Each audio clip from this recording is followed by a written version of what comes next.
I remember the date better than anyone else, for this day was the day I met my demise.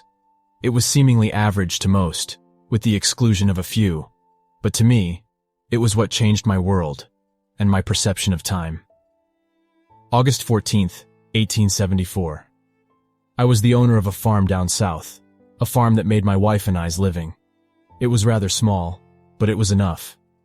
The days would be long and filled with labor, but it was home. I had a dog and 3 cats, who all did their part in hunting the mice, to which would be the fruit of their labors. It was a simple life, but it was my life. Later in our young marriage, my wife Mary and I had our first child. His name was Robert, to which we called him Rob. He was an intelligent young boy, showing a high potential in life at such a young age. He grew to be a strong young boy, to the age of 10, when this story takes place. My farm was old, and the buildings were dilapidated, for we had little money to spend other than for our living expenses. Bucket in hand, I started across the farm and to the cows, happily whistling an old tune. My heart rattled when I heard a creak. The silo above me was an eyesore, being one of the oldest buildings that still stood, and it was starting to give out. I made a note of it in my mind and continued down the dirt path and into the barn ahead.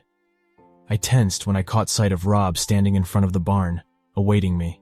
"What are you doing out here, son?" I asked as I approached him. I opened the barn and started towards one of the cows. Why, I was just walking around when I saw you skipping over. He let out a small laugh. My face reddened at the slightest. "I ought to put you in your place for saying that." Rob darted out of the barn like a bullet and ran to the neighboring buildings.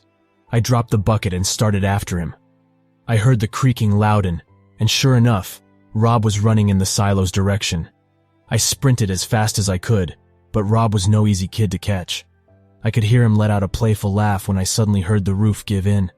The top piece was raining down from the sky, casting a shadow overhead me.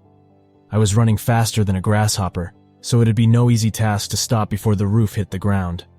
Luckily, Rob has already passed it and crashed to the floor, out of breath. My shoes skid the ground, making dust fly, but I had drifted too far into the range.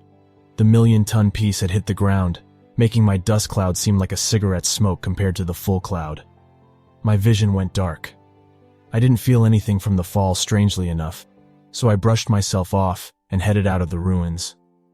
What an anomaly, I thought to myself as I ran out to tell Rob about my lack of injury. "You're in a lot of trouble for letting me near my death like that," I jokingly yelled.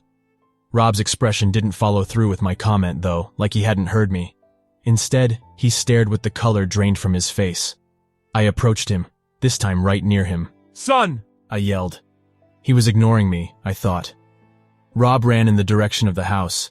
I followed close behind, not feeling anything other than the wind. At the foot of the porch stairs, Rob had broken down like the silo and collapsed to the ground, head in arms, sobbing. I sat on the stairs next to him and put my hand on his shoulder. As I reached, my hand went straight through him. My heart stopped, and my brain went numb. Mary had walked out of the house and straight through me as she saw the fallen silo top.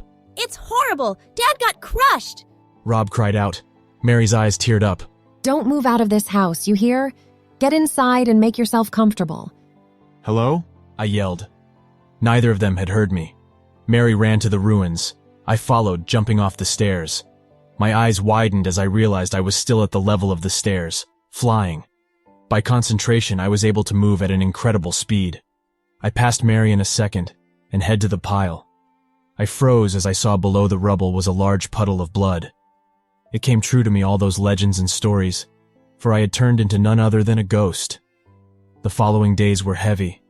I had no desire to eat or drink anymore, but my heart throbbed for love.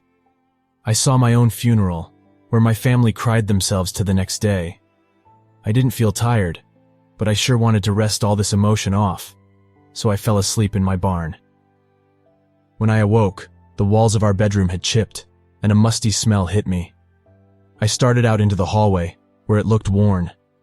I went to Rob's room to check on him, but his room was nothing more than empty. Startled, I went down the stairs to greet Mary, even though she couldn't hear me. I shook as I saw the wrinkles on her face. She was by the fireplace, knitting. I saw a calendar on the mantel and read it to see January 12th, 1890. Had I slept 26 years? I went out and into the farm, which looked rather healthy, even in the winter. I saw a man approach me, followed by a woman. I yelled at Mary at the top of my voice, warning her of the strange visitors. Alas, she didn't hear me. The man walked in the house. The animals are healthy and taken care of, Ma. He said. Why was he calling my wife his mother? I suddenly came to the realization that this was Rob, and the woman following him was his wife. I wish Pops was still around. I miss him dearly.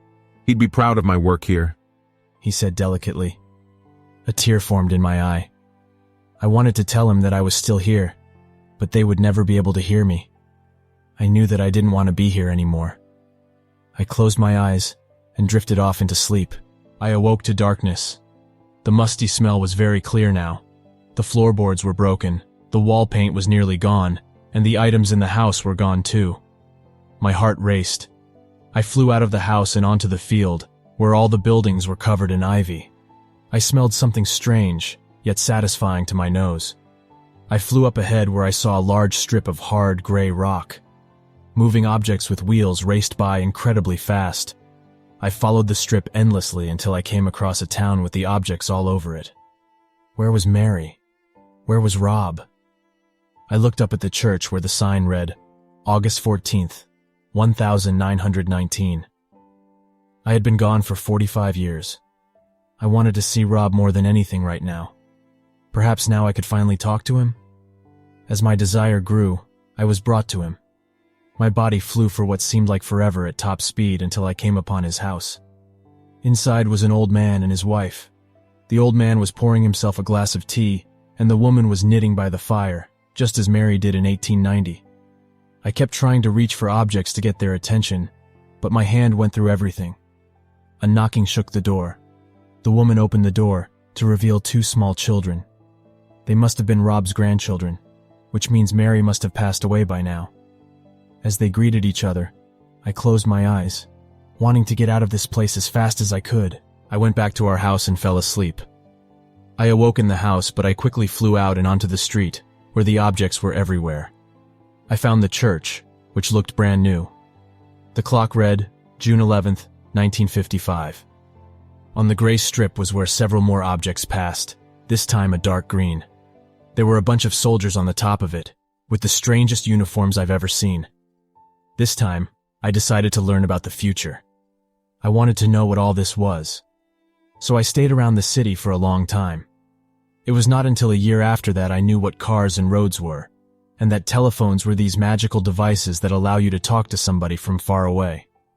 A TV was a machine that allowed you a window into other people's lives. It was also stunning to me. Here I was, still in my overalls, while everybody else wore suits and ties. It was 1956 when I decided to finally go into the house. There were a few adults and kids there, all of which I didn't know. I knew for certain that Rob was dead, and his kids had become old, and his kids' kids had become old.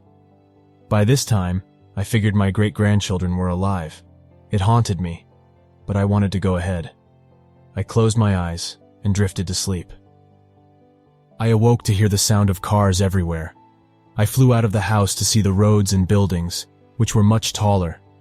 People were walking all around the streets, some holding an object up to their ear and talking. This, my friends, is the time I am in now. The clock read, July 16th, 2012. People were tapping these rectangles. The cars that passed were nearly silent, and the buildings were glassy. And so, just as I did in 1955, I learned. I learned what smartphones were, and the world of technology and computers. I learned until my mind was filled with this new era of life. It was January of 2019 when I finally realized all there was. It took me years to learn, and I was now completely familiar. By this time, I visited my family and saw that I was a great-great-great-great-great-grandfather, since my children had children young. It was a normal day when all of a sudden, I was able to successfully grab something. That something is the phone I'm using right now. I wanted others to know about my adventure through time, and how it was to learn of your children's children's children's children. After typing as far as I did, I had heard a voice. This voice was to me. After all of this time, all of these eras, someone had finally reached me. Even when learning, I had pains and suffered the misery of no communication. It was a hard life, but I had gotten used to it. I knew I would always miss my child and wife, but I had come to accept that. This voice lit a spark in my brain that hadn't been lit in 150 years. I listened to what it said. It offered me my life in 1874, at the cost of me remembering all I do now, and the fact that nobody would believe me if I were to say anything about these times. I thought carefully, and realized that I had no future here. As soon as I hit post, I will finally be transported back to my time, where I will live the rest of my years as if nothing had happened. The voice said that I would stop just before the silo hit the ground. Thank you for listening. Best of luck to you all in this time.